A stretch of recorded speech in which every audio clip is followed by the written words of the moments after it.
Welcome to Intellipaat's live webinar, everyone. Thank you for joining us today. Today's webinar is on the topic time series based data analytics for taxi services. Today's webinar is conducted by Mr. Ankit Tanmay, a senior data scientist with 8 years of experience providing data-driven solutions to complex business problems. Presently, he is working at Microsoft as a data and applied scientist.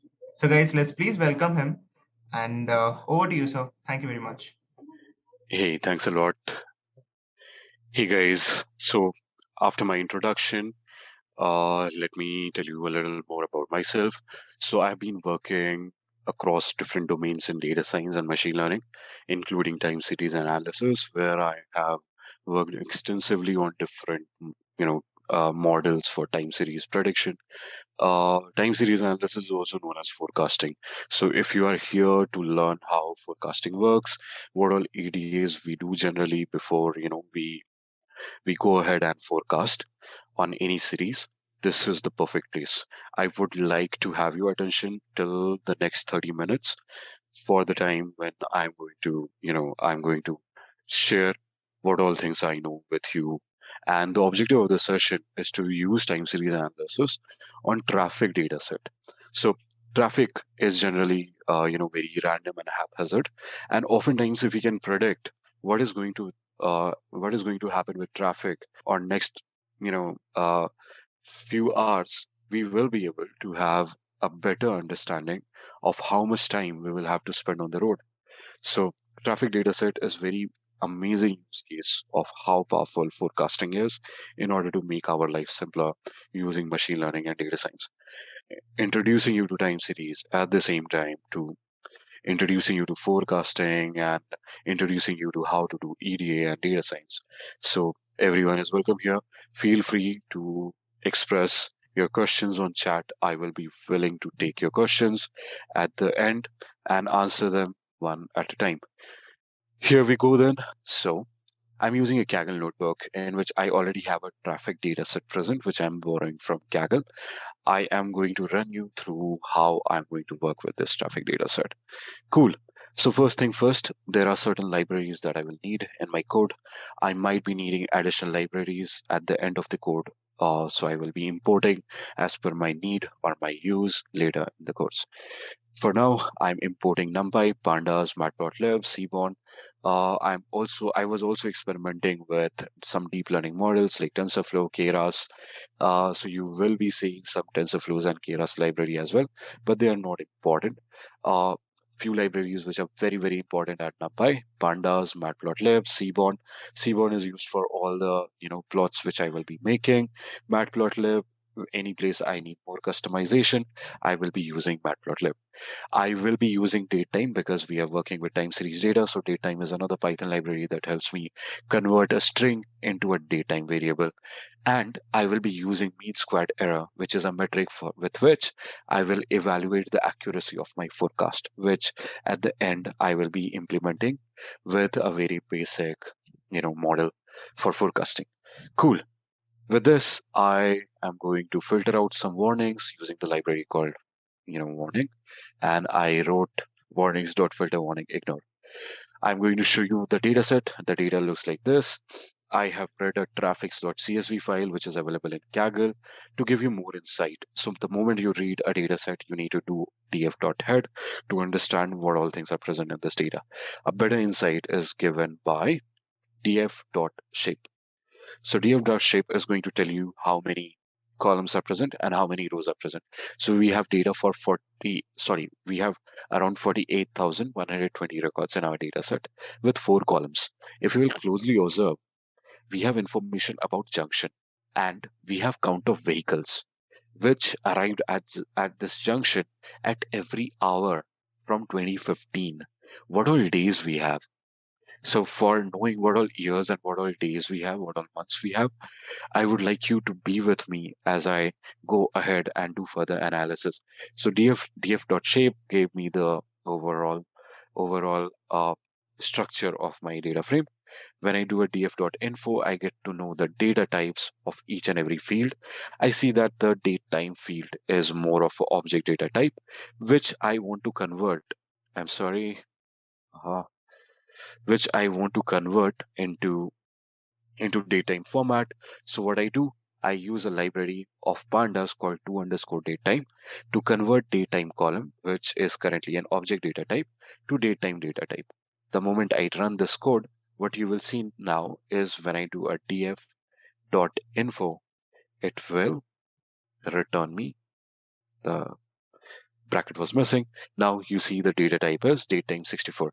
So pd.datetime pandas has an inbuilt function which allows me to convert any object to a datetime object given that it follows a standard structure that is year, month, and date, followed by your hour, your minutes. So your hour, your minutes, and your second.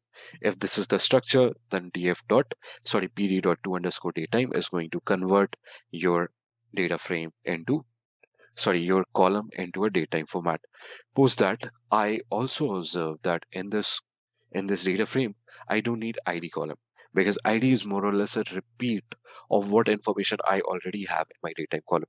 Let me show you a bit more detail around, the data frame that I'm talking by doing df.head30.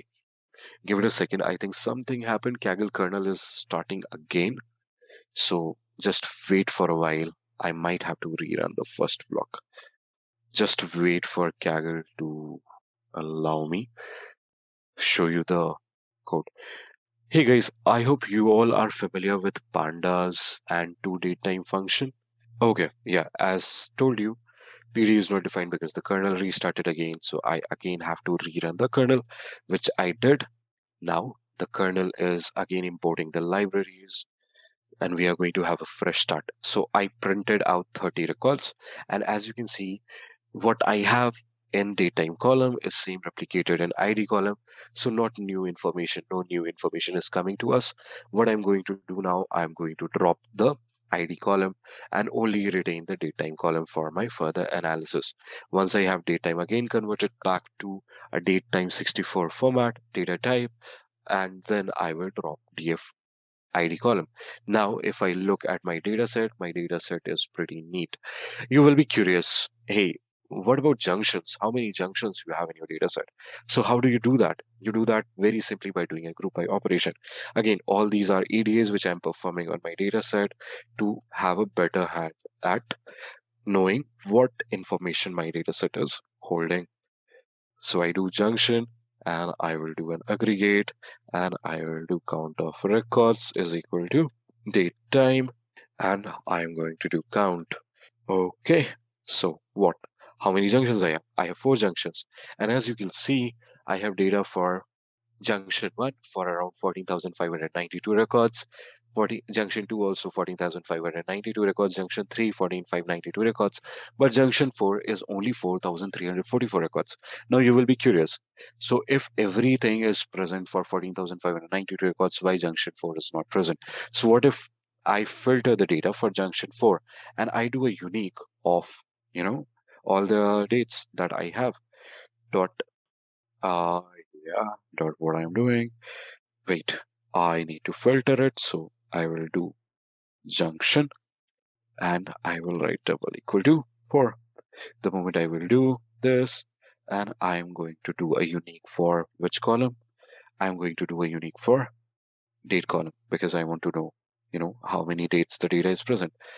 Wait, I can do it very better if I do a tail. So let's do a tail and let's see till when the data is present. Oh, interestingly, the data for junction 4 is present till, you see, June 30. And from when it is present, let's do a head. If I do a head, I get to see that the data for junction 4 is present only in 2017, and that too from January to, to June 30. This is clear when I do head and tail. So what I need to do now is I want to make some more amazing and interesting plots with my data. How I will do it? I will do it by creating a copy of my data frame so that I don't lose on the information that I have in my other data frame. So I created a copy of data frame in df underscore data frame.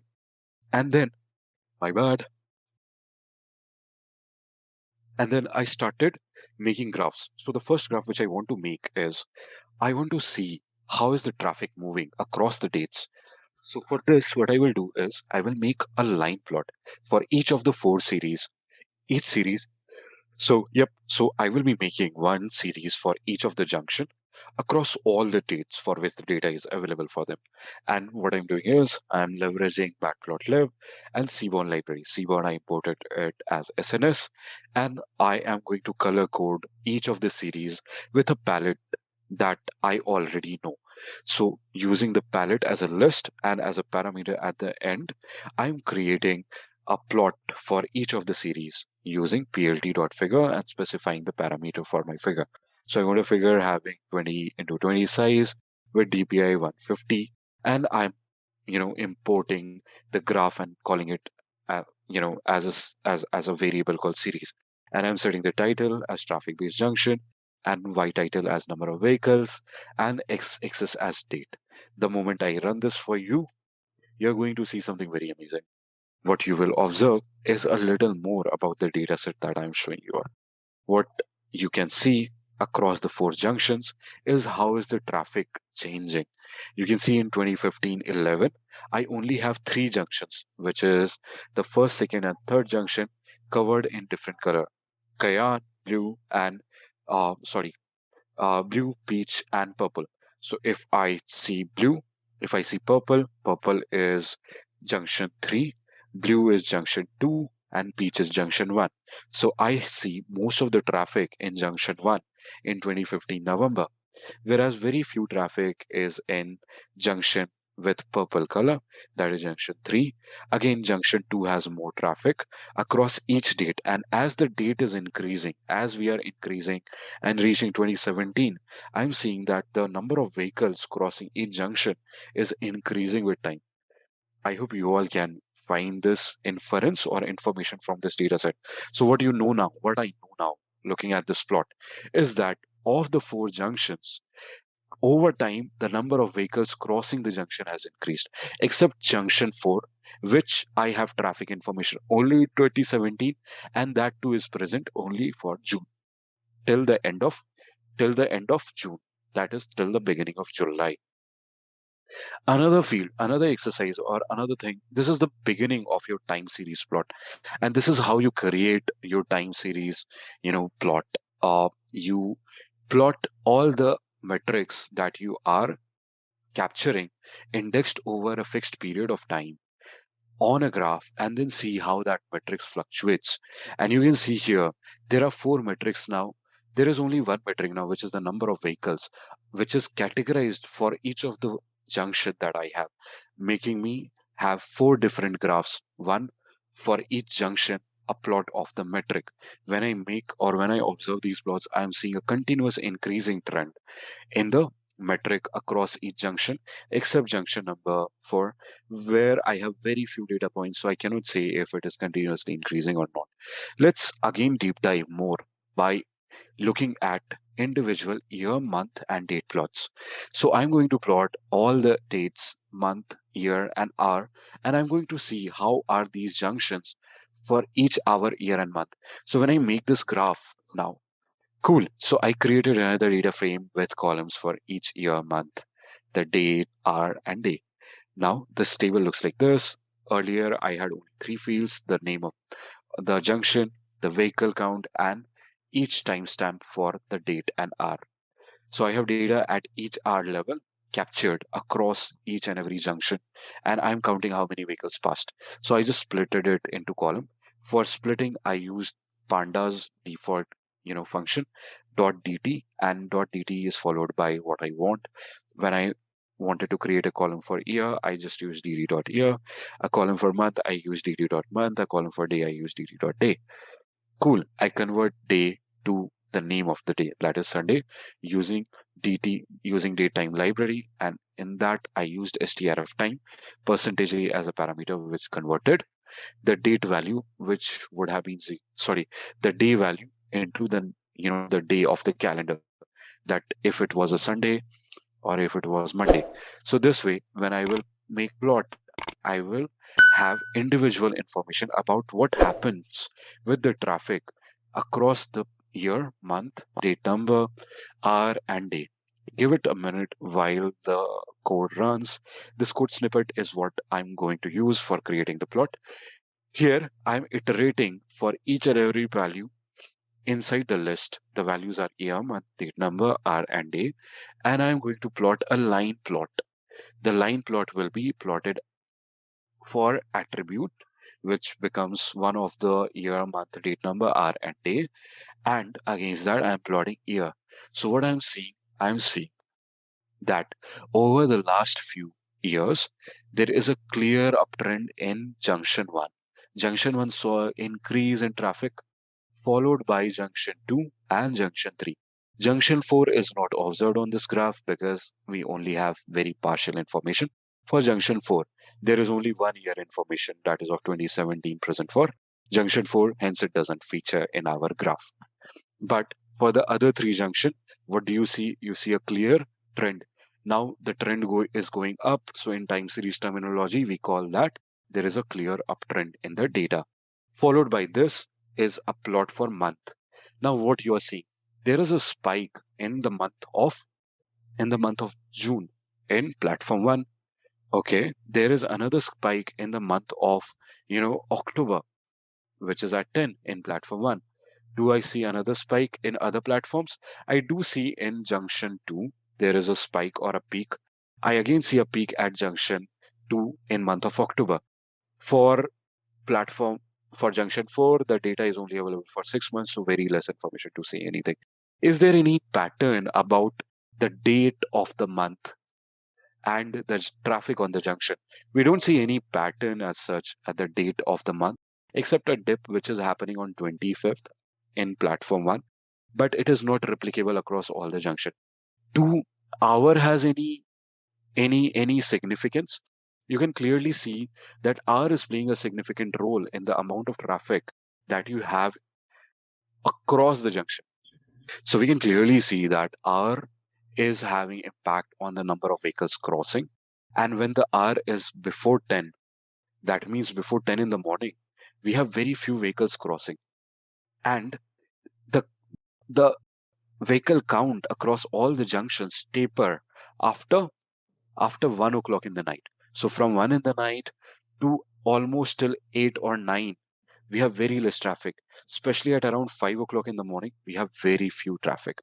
If this insight is clear, we know that one of the most important factor that we need to use in our model to predict the traffic next hour is what hour we are predicting for. So we will be using that to predict our future traffic for the days of the week. Do I have any information with traffic? So for junction 1, we clearly see that on Sundays and Saturdays traffic is very low. So number of vehicles crossing is so low. But on Monday and rest of the days of the week, we have very high traffic. So these are some of the insights that we can conclude from the plot, that year is trending upward except the fourth junction, but fourth junction has very limited data time, so we don't conclude anything here.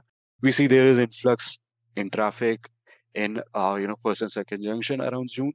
It might happen that there is summer break and people have more time to roam on the road, chill and relax, hence rise in traffic. Monthly, throughout all the day, there is good consistency in data. So we observe that the data is continuous and we have good information about the data. Now for day, we can see there are peaks during morning and evening and a decline during night hour. This is as per expectation. And for weekly patterns, Sunday, they have lesser traffic, and Saturday also we have lesser traffic. Now what we need to do is we need to count how much is the overall sum of vehicles across each year. So if I do a count, we see that we have high traffic in year 2016, but we cannot conclude it for 2017 that the traffic has increased across all the junctions. So I am making a plot of each of the junction one at a time, and junction 4 is featuring only in the fourth plot. How I'm making this plot? I'm again using a library of Seaborn called count plot and sns.countplot with the parameter of my data frame, which is df underscore, and my coordinate axis x will be year, and I'm plotting it separately for each junction. So hue parameter will be junction, and palette is the same palette which I have used before, that is shown here. So each of the junction will be color coded according to the color palette which I'm using. So following the same color palette, I have in peach junction 1, junction 2 is in blue, junction 3 is in purple. And I can see that, you know what, almost the traffic count is same for all the junctions across the year because it's a synthetic data which I have generated only for demonstration and for teaching you guys time series, I am using it. Now, after this, what I'm going to do, I'm going to create a correlation plot. Correlation plot will tell me how are these variables correlated with each other. Do I see any correlation between vehicle count and any of the any of the time series parameter? What are time series parameter? Your date components like year, month, date number are these are your time series parameter. So how is vehicles correlated with R? Vehicle is showing a mild correlation with R of 0.22. Is vehicle correlated with date number? No. Is vehicle correlated with month? No. Is vehicle correlated with year? Yes, 0.22. Vehicle with itself is definitely correlated, and vehicle is also correlated with junction, which junction we are evaluating. So for us, for our time series to learn, what is the most important thing to learn? The most important thing for us to learn is vehicles. Now, what I'm going to do, I'm going to run a plot which is for generating the pairs. And we see from the pair plot. So for this, we are going to use a standard library of CMOD called pair plot. With pair plot, all you need to do is to specify the hue, which is our junction. I want the data to be separated for each junction, and I want information to be plotted across all the columns using SNS.pairplot. When I do SNS.pairplot, what I see amazing results for junction across each. So for each month, and hour, I see how is hour present for each month. So every month across all junction, I have, you know, month and hour present. Pair plot is giving me insightful information for date number, where I see date number for different date numbers. I see vehicle counts changing. Mostly it is staying high for junction 1. For junction 3, it is more or less moderate, except few dates where I'm seeing peaks. Not but we didn't get much significant intel from the pair plot. Cool. So what I will do is I will now create individual time series for predicting the vehicle count across time. So what I will do is I will create individual series for each junction. Oh wait, I need to restart my session again. I'm sorry guys. Let me again run the kernel notebook. Wait, something is wrong with my kernel. I need to read it again. Sorry for this. Okay. Let me quickly do the pre-processing and drop the ID column. Just 1 second.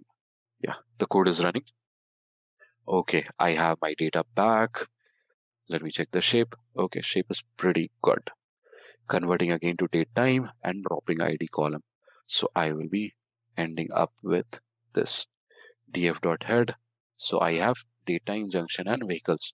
So I am again quickly coming to organizing my data into individual time series for each junction.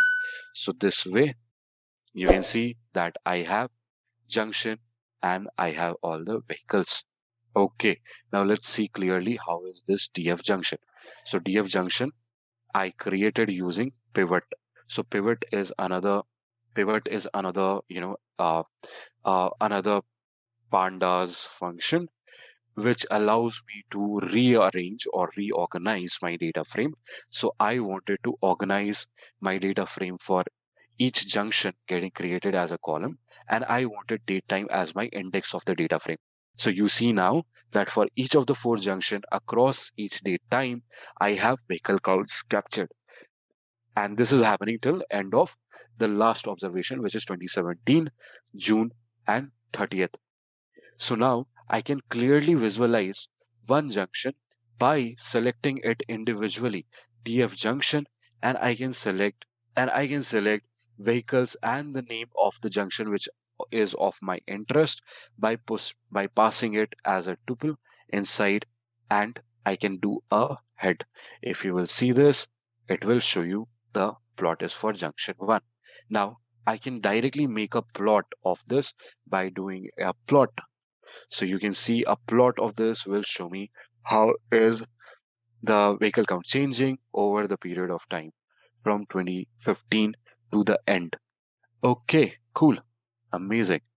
So with this in place now, let's create individual function and individual subplots. So I used, oh wait, I need to again create palette because I reran the code. So let me import palette. With palette re-imported here, perfect. With palette re-imported, I'm individually creating a data frame for each of the junction. Now I have the junction based data plots, data frames ready. For each of the junction, now I'm creating a subplot showing how is the traffic varying across each and every junction. So I have junction 1, which is plotted from 2015 to 2017. The function which I wrote is inside this. It's called subplot 4. Here I'm taking each of the data frame as a parameter, and then I'm assigning title. Here I'm doing a subplot. PLT is matplotlib, which I imported as PLT. In that, I'm creating 4 subplots. So subplots parameter is 4, and I'm choosing the figure size. Post that, and I post that for each of the subplot. I am assigning a title, and then I'm using line plots for Seaborn library to tell me if it is for junction 1, junction 2, junction 3, or junction 4. So using the for loop, each and every plot is created, and we are arriving at each and every subplots for each series. Now, our series is not stationary, so we need to normalize the series. What we do to normalize the series, I'm again defining a function which is going to take an average and subtract it with standard deviation to convert each and every series into a standard, range between 0 to 1, because I'm doing a mean to standard deviation normalization. I'm also doing differencing for the specified interval so that my series becomes a better candidate to fit any time series based model. I'm applying all these changes to my series and I'm calling it df normalized. So let's check df normalized and again make a plot of the differenced column, which is now way more streamlined. You see that the plot is now way more consistent and it ranges between the positive and the negative of the mean.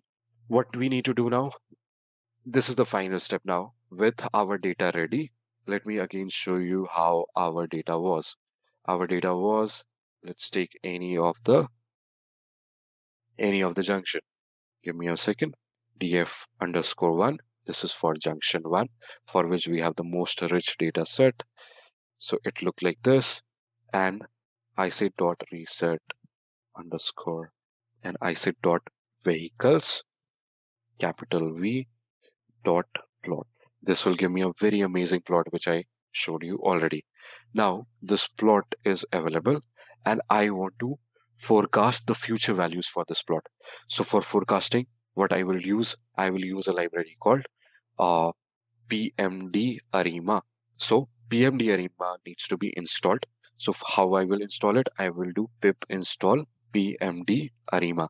PMD Arima is a Python library to which allows me to fit Arima model with seasonality and other functionalities implemented in it already. So I'm going to use PMD Arima library with the parameters for for differencing, for auto regression, and for moving average already installed or already inbuilt into it. So it will automatically evaluate the series to identify what should be the optimum P, D, and Q parameter. So let the library install. The code for PMD Arima is very simple. You need to use import PMD Arima. Once you have imported PMD Arima, then there is a function inside called ARI Arima. So we need to import Arima and we need to pass our data frame. The let the PMD Arima install. I think there is some issue in installing the library. Wait, if this is not working, then let's stop the code execution. We are going to use standard Arima function import. Okay, so Arima function is present inside stat tools library. Implementation can be found in a very amazing blog called Machine Learning Mastery. So I'm going to use, the same blog for Machine Learning Mastery for your demo. It's very simple, guys. You just need to go and import your, this is how our series look like, right? You just need to go and import the library. It's in stat models, TSA, Arima model. You just simply import this library here. I'm going to put and paste it in my kernel.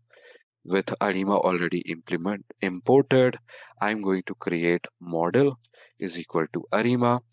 Inside this, I'm going to pass my values as the parameter. So what is my series? My series, and I also need to check the order for Arima model. So how will I check the order for my Arima model?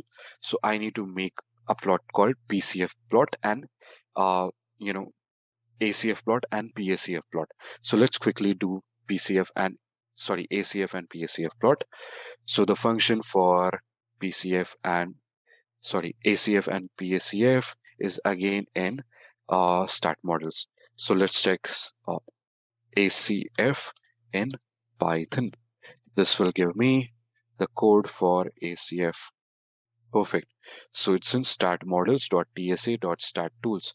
So I'm calling ACF from startmodels.tsa.starttools, import ACF. Similarly, I will also import PACF. Cool. The moment I have these imported, I'm going to quickly make a ACF plot of my series for junction 1.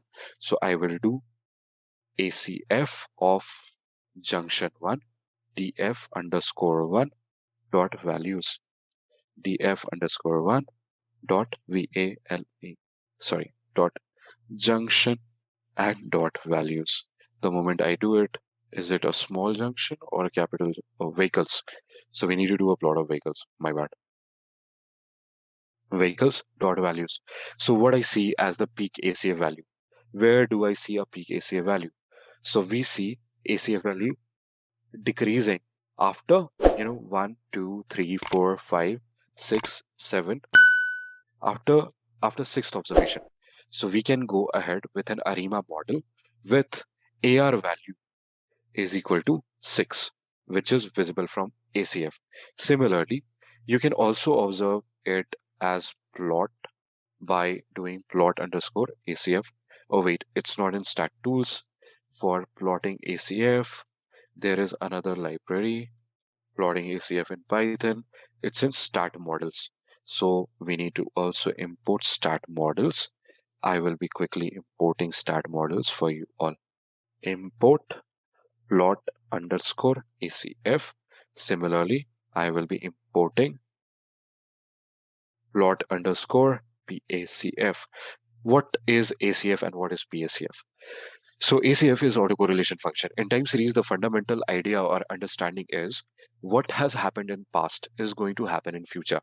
So when I say this, I mean is that we use the information which has already happened or seen in past to predict what we will see or what traffic will be like in future.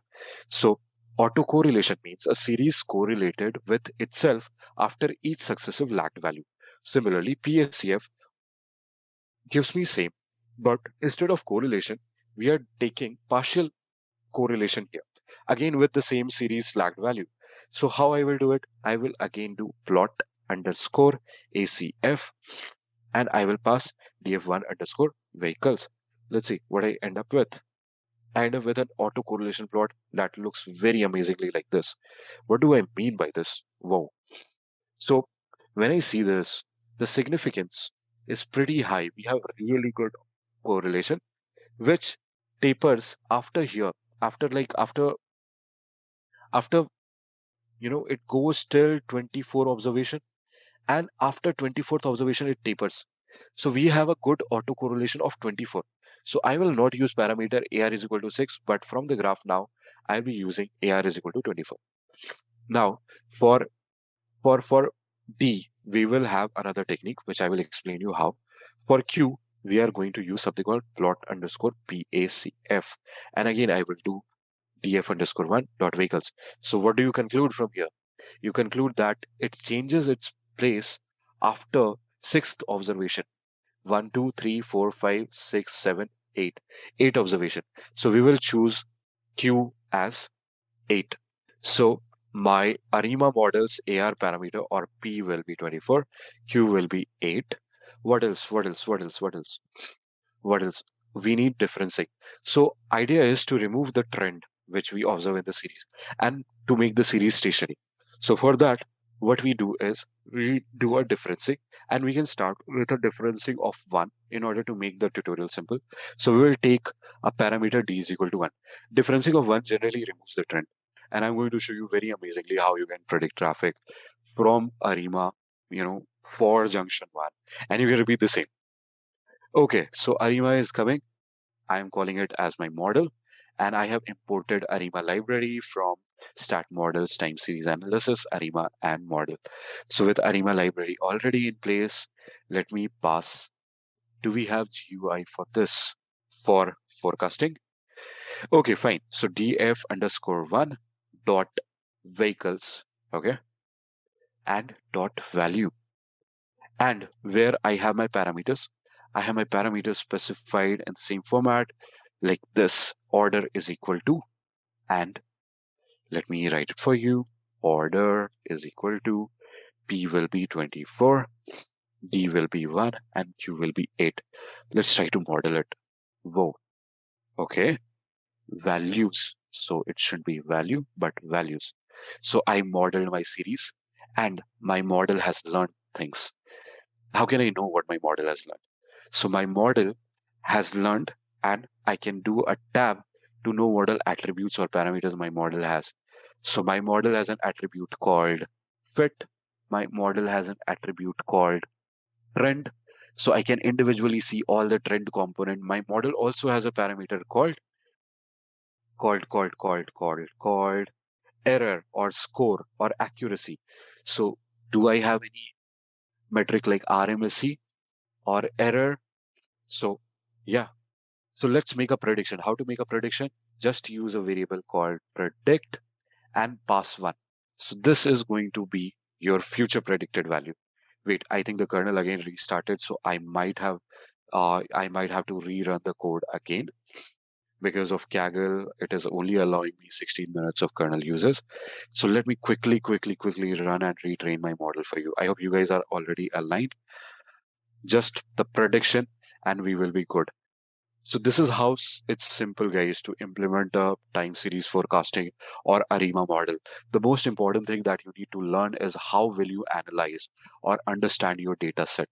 And the moment you are clear with understanding, or the data is clear to you, you are good for implementing time series analysis.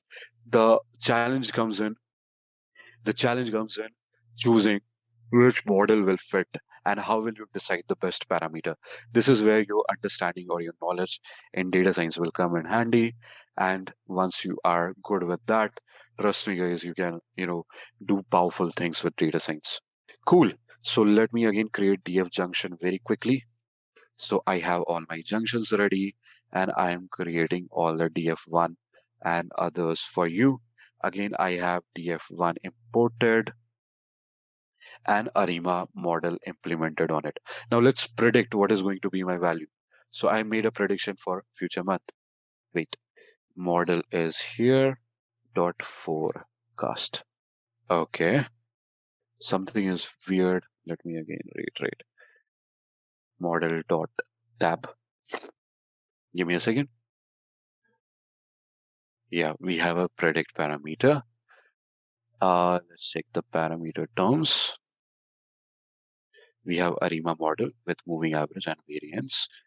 I am making a prediction using model.predict, and let's see, params. Okay, let me again go back to machine learning mastery blog, and here, oh wait, yeah. So I need to fit my model. My bad. I missed the second step, which is fitting the model. quickly doing it for you all. So once I have decided what model I need to implement, I need to fit my model with model underscore fit is equal to model dot fit, which will fit Arima model with the specified parameter that we have selected, and it will return me a learned model which I can use for prediction. So it is taking time. What is the search key? Wait, guys, this notebook is not yet hosted. It's my personal notebook. I will be hosting it, and you can find it under time series traffic prediction. So search for time series traffic prediction after the end of the session in order to arrive at the notebook. Wait, guys, so the model is taking time in learning. While it learns, the last step is you need to just use model.predict. After it learns, the moment you use model underscore fit dot predict, it will be predicting the future values of how much the vehicle traffic is going to be for any future timestamp. And you can specify how many timestamp you want the future value for by passing a parameter, say 10. So it will predict you for next 10 hours what the what the what the time series is going to be like, or how many vehicles you're going to see. Okay, cool. The model is still fitting. Let me fit with a basic parameter. 24 looks like an overkill. So I will fit with, 2, 1, and 2 just for demonstrating Arima model for quick use case. Also, the model is taking time to fit because it's a very huge data set. We have data for around how many. So if I remember it, junction 1 was available for 14,000 rows. So we have, the model learning over 14,000 rows, and hence it is taking time. The last step is you use the learn model. Oh, wait, the model fitted. Okay, so with light parameters, the model fitted fast. Just use model underscore fit dot predict and pass how many observation you want it for. So we want it for 10 observation. Okay, if you want it for 5 observation, just say dot 5, and you can see it is predicting how many traffic you are going to see for the next 5 observation. 1, 2, 3, 4, 5. That's it. That's all, guys. This is time series analysis for you, and this is how Arima model is implemented. One of the very essential thing that you need to do when you are implementing an Arima model is to know what parameter you need to choose for PD and Q. If you don't know and you want an automated approach to fit an Arima with PD Q parameter that I have chosen, use PMD Arima. PMD Arima automatically learns this parameter. You can import PMD Arima first by installing it using underscore pip install PMD Arima. That's all, guys. I will be concluding the session now. We will be ending the session. Thank you. Yeah. Thank you, sir. Thank you very much for your time. It was a great session. Thank you for providing a lot of insights to our learners. Um, right now, we have Gokul with us, who is a learning expert at Intellipaat. So, over to you, Gokul. Take it on from here. Yeah, thanks. So, good evening, ladies and gentlemen. So, now I hope that session from Mr. Ankit was fruitful for everyone, and everyone was able to grasp a lot of things that he had mentioned. So, now proceeding forward from here, that what we are going to do is we're going to help you out in this particular field. We do have a lot of advancements in this particular field of data analytics and data science, and we have been in the industry for the past 13 years. So what we do here with Intellipaat, we have integrated the data analytics and the data science programs to ensure that the learners who are taking up the programs have the best possible understanding of, like Mr. Ankit was able to explain today. So we want to ensure that everyone who proceeds forward with this are finally going to take up the program, and then they have the capability to go ahead and take up a particular job that they are interested in. So what exactly we teach here at Intellipaat deals majorly with data analytics and data science. And here, even if you are coming to us without any particular knowledge about the program, we can start you off from absolute scratch.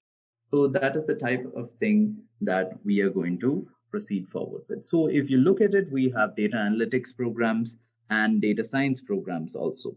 So data science and data analytics are closely related to each other, as Mr. Ankit was clearly able to explain in his session. And at this point in time, what we are able to do is we are giving you a vision into the future. So when we proceed forward with the program, we do have multiple collaborations with multiple IITs also at this point in time. So right now, the major programs that we are giving for most of our learners will be the programs from CCE IIT Madras. Anyhow, as we were talking about the program, right now in the field of data analytics and data science, there is a lot of scope that is untapped. And this field has been in play in the last couple of years, let's say the last 5 years to be precise. And in these last 5 years itself, there's been a lot of strides into the field of data analytics and data science. And in this, with the related topics of data science comes AI and machine learning also, which are all interconnected at the core level. And when we input all these into the program, what is happening is we are able to create a diverse field where we are able to help our learners out with. As you can see on the screen right now, this program is one of our flagship programs which we are tied up with CCE IIT Madras for. And this is a program that we have created with them after a lot of curation. The IIT Madras professors have created the program on the basis of what exactly a person who wants to move into the field requires. So if you look at the program, it is a 7-month program that we have created. And in this 7-month tenure, what we will be doing is we will be proceeding forward and we'll be helping you go from absolute scratch to the most advanced levels of data science and AI. And at this point in time, what we will be doing is we will be proceeding forward and teaching you the modules from start to scratch. So if you look into the curriculum, we are going to teach you everything from statistics, mathematics, and probability, which are the base of data science. And from there onwards, we will take you down. And along with this, why this program is considered one of the best programs right now that we can offer is because this particular program not only gives you the opportunity to learn, but it also gives you the opportunity to take up live projects alongside the same. So when you take up the live projects alongside this, what would be happening is you would be working with real-time data sets, which we are going to provide you. And these data sets are the basis on which you are going to show that you will be able to make up the career transition from whichever non-technical field you are currently working into the other field. So if you look at this, a data scientist can play multiple roles. They are not only stuck to their role as a data scientist. As I said earlier, a data scientist can also play the role of a data analyst, and they can also move into big data, AI, and machine learning. So as this is all this is tied together, what happens is the integration of AI, as you see in most things right now, even if you look into any basic things such as Netflix, Google, all these apps use AI and machine learning at this point in time. So when we move into the future, the application and the utilization of AI and data science and data analytics are going to be essential in any venture that is going to be. Say, for example, we take up the option of moving into the healthcare industry or moving into any particular industry which works with data, data analytics and data science will always have a place in that. If we look into the medical field, there is a lot of data that has to be analyzed as to which can be the most helpful for the patients. And if you look forward into one of the most important issues that we face today, which is the climate change, if you look into how millions and trillions of bytes of raw data have helped our propagation of reducing climate change and making the effects of pollution redundant, we have seen a lot of advancements with the help of data analytical. So in the future, a data analyst or data scientist will not be just a technical role. It will be a techno-functional role where any industry you look into, for example, the banking sector, the insurance sector, all these sectors will have a heavy dependence on data science. So when a data scientist steps into this field, they have the capability to diversify also. So this diversification is what makes data scientists very special into their particular field. As you can see, we are also providing programs multinationally. If you look onto your right, we have a program which is collaborated with IDSS, which is a part of the Massachusetts Institute of Technology. And we also do provide MTech programs from best IITs, which is IIT Jammu. And like this, we have a multitude of programs, not only in the field of data science, but in the most advanced fields in today's industry. So if you look at it, there has been a survey done by IIT Madras, and they have found out that the four major fields that are going to be in play for the next 15 years will be data science, AI, machine learning, and cloud computing. So these four fields are very relevant to today's world, and these are something that we can definitely help you out with. Ultimately, what we are looking for is a learner who has the capability to come from a non-technical or any industry that they are currently working in. And our objective is to help this learner fulfill their objective of transitioning into the field of data science, data analytics, cloud computing, whichever field is relevant to them and whichever field they find most comfortable. So at the end of the day, this particular program, every program that we have is created with the objective of helping the learners utilize their full potential. So, what I would like to tell you right now is that this, if you look into the scope of these fields, we are right now the entire connected with the internet. So it's not only the scope that we have in India, we do have the scope of data science and data analytics abroad. There are a lot of opportunities that we have currently in North America and Europe. And as we have seen data science to be one of the biggest fields which has an increase in the job market by 200% in the last 4 years. So this is solely on the basis of North America. So if you take in the data that we have compiled from Europe, Australia, and multiple other nations, the figure is well more than any other industry. Still emerging is the best option that people can do for their careers. That is going to help them out in the long run. So while we are on the same topic, what we can do here is we are able to proceed forward and give you multiple options in these fields. There are options where the programs are given in different formats, and there are options where the programs are given for people with different objectives. So at the end of the day, for what I would suggest is if you are looking into taking up any professional program, ultimately you will also have to do your due diligence. And after you have done your due diligence, you can also contact us, where we will be able to help you out with these programs, give you a deeper insight into these programs, and help assess which programs will be the best for you. So, like I said, in the field of data analytics itself, we do have multiple programs. We're in the field of data science, and we do have programs which are created with IBM, Microsoft, and definitely we will be able to help you out with the time and the schedule according. So, yeah, so I think that is all from my side, and I hope we are able to see many learners from here so that we can help you with your objectives in the future. Great. Thank you, Gokul. Thank you for your time. Yeah, We got some amazing insights from you. Thank you, everyone, whoever has joined the webinar. It was a great session, and thank you for staying till the end. Stay tuned to Intellipaat's YouTube channel for the recording of this webinar, and for the dataset that Mr. Ankit has showed, you can find it on Kaggle with the name traffic data, and you can practice it from there. Right. So thank you, everyone, once again. We will be ending this webinar now, and stay tuned to Intellipaat's YouTube channel. Thank you, guys. Thank you.